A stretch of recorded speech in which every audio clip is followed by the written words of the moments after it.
Di kediaman keluarga Ye, ruangan yang terletak di sudut rumah dipenuhi aroma herbal, uap asap. Tuan muda, Anda begitu mengesankan hari ini di rumah Jawara Mabuk. Bahkan tabib Wan sebagai tabib senior kalah melawan tuan muda, Lu berkata sambil mengipasi perapian dengan kipas daun tipa. Pemandian herbal untuk Ye Yuan telah disiapkan, sebuah bak kayu berukuran besar dengan api membara di bawahnya. Pelayan Lu nampak serius mengipasi perapian dengan daun tipa. Di rumah Jawara Mabuk, Wan Donghai mengobati Liu An sampai pemburu itu meregang nyawa, satu peristiwa yang membuat semua orang tercengang. Rumah Jawara Mabuk selalu membanggakan diri menjadi klinik pengobatan yang terbaik di negeri Qin. Namun hari ini, seorang pemuda berandalan dan menyebalkan mendatangi klinik tersebut dan mempermalukannya di depan semua orang. Tidak peduli dengan rasa malu yang dialami Wan Donghai, dia cukup percaya diri dengan bermuka tebal. Setelah kematian Liu An, Wan Donghai memutuskan untuk menutup klinik selama sehari. Menghindari rasa malu, semua orang yang datang berobat ditolak. Semua orang yang datang kemarin pasti mengetahui bahwa Ye Yuan adalah dalang di balik semua yang terjadi di klinik rumah Jawara Mabuk. Meski mereka tidak tahu apa itu racun penghancur hati, mereka yakin bahwa Ye Yuan lah yang meracik racun itu. Sangat sulit dipercaya kalau anak muda berandalan dan manja seperti Ye Yuan bisa mengalahkan seorang tabib agung yang sedang berada di masa kejayaannya. Banyak orang tahu bahwa Ye Yuan beberapa hari lalu hampir mati karena racun. Mereka berpikir mungkinkah racun itu membuat dia menjadi jenius. Tentu saja, ada juga beberapa yang tidak percaya bahwa kejadian itu didalangi oleh Ye Yuan seorang diri. Mereka menduga pasti ulah ayahnya, Ye Hang yang meminta putranya menghancurkan rumah Jawara Mabuk. Meski demikian, mereka pun berpikir bahwa pendapat mereka kemungkinan bisa salah. Jika Ye Hang memang memiliki kemampuan untuk membuat racun yang sangat sulit untuk dinetralkan seperti itu, lantas kenapa dia tidak melakukannya beberapa tahun terakhir? Persaingan antara keluarga Ye dan Wan sudah berlangsung bertahun-tahun. Bagaimanapun juga, dugaan dan argumen orang tidak ada yang membuahkan hasil. Yang jelas, subjek utama dalam persaingan ini adalah Ye Yuan yang kini sedang menikmati kepopulerannya menjadi bahan obrolan di ibu kota. Ye Yuan yang memang dulunya sudah terkenal kini semakin terkenal lagi. Hahaha, kita hanya mengambil sikap. Meski kejadian hari ini di rumah Jawara Mabuk cukup berpengaruh kepada klinik tersebut, namun akibatnya tidaklah fatal. Ayah dan anak dari keluarga Wan harus merasakan akibat dari perbuatannya. Nada suara Ye Yuan terdengar menjadi dingin begitu dia menyebutkan nama mereka. Setelah mewarisi tubuh Ye Yuan, King Yunzi merasa perlu untuk membalas dendam pemilik badan pendahulunya itu dan membantu keluarga Ye untuk menghancurkan pesaingnya itu. Ye Tuan sudah menyaksikan betapa kejam dan tidak bermoralnya kedua orang tersebut. Dia sama sekali tidak memiliki kesan yang baik terhadap keduanya. Hanya saja sekarang kekuatan Ye Yuan saat ini terlalu lemah. Selain digunakan untuk membuat Wan Donghai jengkel, tidak ada hal lain yang bisa dia lakukan. Nanti jika dia sudah memiliki cukup kekuatan, ayah dan anak dari keluarga Wan harus disingkirkan. Tugas ini tidak mungkin diserahkan pada orang lain. Bagi Ye Yuan, Wan Donghai dan putranya merupakan batu yang akan menghalanginya untuk melampiaskan dendam. Memang benar, keluarga Wan patut untuk dibenci. Dulu, mereka suka menindas tuan muda. Tuan muda harus bekerja keras. Aku percaya dengan tuan muda. Lu selalu percaya dengan tuan mudanya dalam keadaan apapun. Hahaha, tuan mudamu ini tidak akan mengecewakanmu.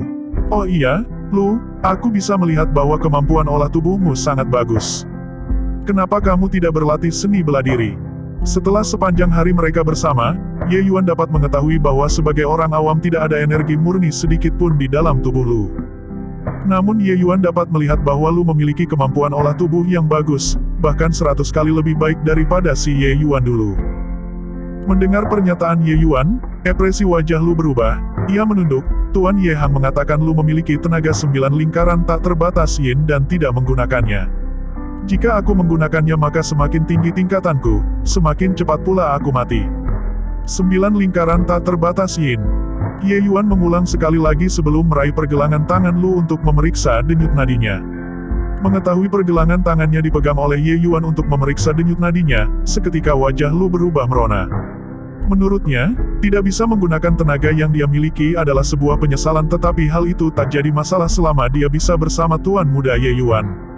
Ye Hang sudah lama menjelaskan perihal kondisi Lu, jadi Lu tidak pernah berharap. Sejak mengalami kejadian keracunan itu, tuan muda Ye Yuan benar-benar mengalami banyak perubahan. menjadi lebih dewasa, lebih peduli terhadap orang lain, dan selalu menjaga orang lain. Ye Yuan memegang pergelangan tangan Lu, alis Ye Yuan mengernyit, perlahan berubah terlihat lebih tenang.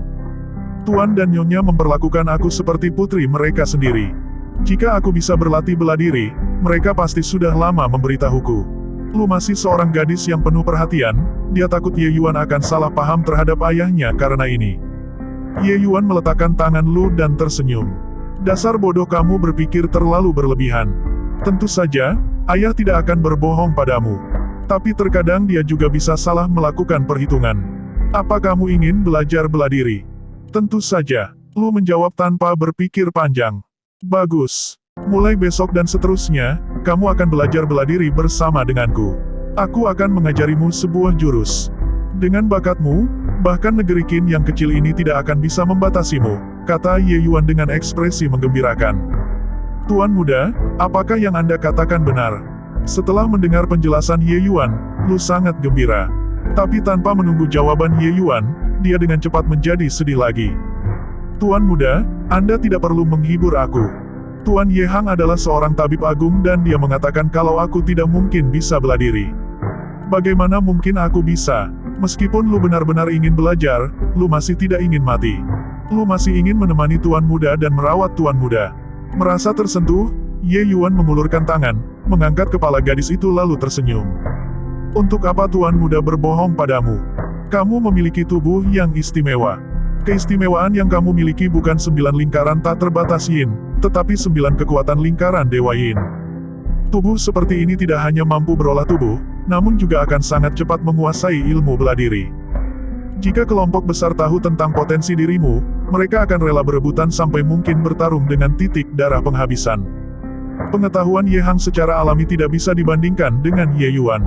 Ye Hang tidak sepenuhnya salah.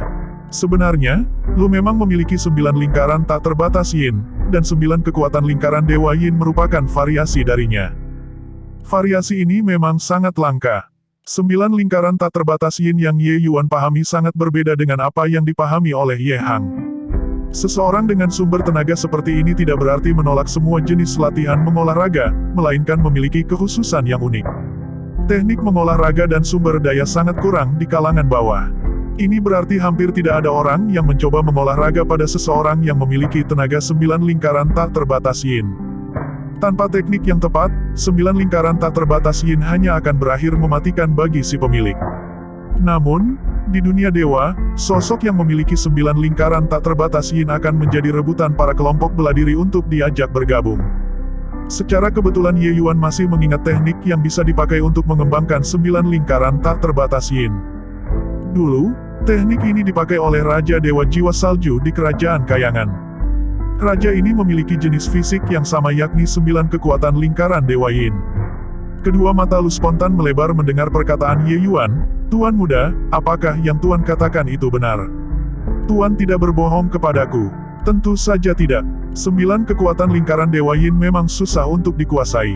Tapi dengan teknik yang benar, kecepatan penguasaannya jauh lebih cepat dari orang biasa. Nanti aku akan mengajarimu berbagai macam teknik yang disebut dengan jiwa es ilusi surga. Melihat Lu yang pintar seperti ini, nantinya kamu bisa lebih hebat daripada Tuan muda ini, kata Ye Yuan dengan lembut. Setelah mendengarkan ini, Lu tersenyum ceria. Hehehe, aku tidak ingin menjadi lebih kuat dari Tuan muda. Selama aku bisa berada di sisi Tuan muda, itu sudah cukup. Di masa lalu, Tuan muda selalu diganggu oleh orang lain. Itu mengapa aku benar-benar ingin belajar seni bela diri untuk melindungi Tuan muda. Tapi, aku takut, aku akan mati setelah belajar seni bela diri, itu sebabnya aku tidak pernah belajar. Mengetahui tujuan Lu ingin belajar seni bela diri sebenarnya untuk Ye Yuan, pemuda itu benar-benar kehilangan kata-kata. Ye Yuan berkata pada dirinya sendiri supaya lebih kuat dengan cepat. Dalam kehidupan sebelumnya, dia tidak bisa melindungi orang-orang terdekatnya. Sekarang, dia benar-benar tidak akan membiarkan orang yang dicintainya berada dalam bahaya. Lu yang patuh. Baiklah, aku pikir airnya sudah hampir siap. Kamu keluarlah, Tuan muda ingin mandi herbal, kata Ye Yuan. Lu bertanya dengan wajah penuh keraguan, Tuan muda, mandi saja. Aku masih harus menjaga api di sini. Dulu, aku selalu menemani Tuan muda ketika mandi. Kenapa sekarang Tuan muda jadi malu begini? Mendadak jantung Ye Yuan berdetak hebat. Ye Yuan benar-benar tidak terbiasa membiarkan seorang gadis muda memperhatikannya saat dia mandi. Tetapi dia juga tahu bahwa jika dia melakukan hal yang tidak biasa dengan yang dilakukan Ye Yuan dulu, Lu mungkin akan mulai mencurigainya. Lalu, baiklah, Ye Yuan merasa tak berdaya. Mendengar ini, Lu sangat gembira, membantu Ye Yuan menanggalkan pakaiannya.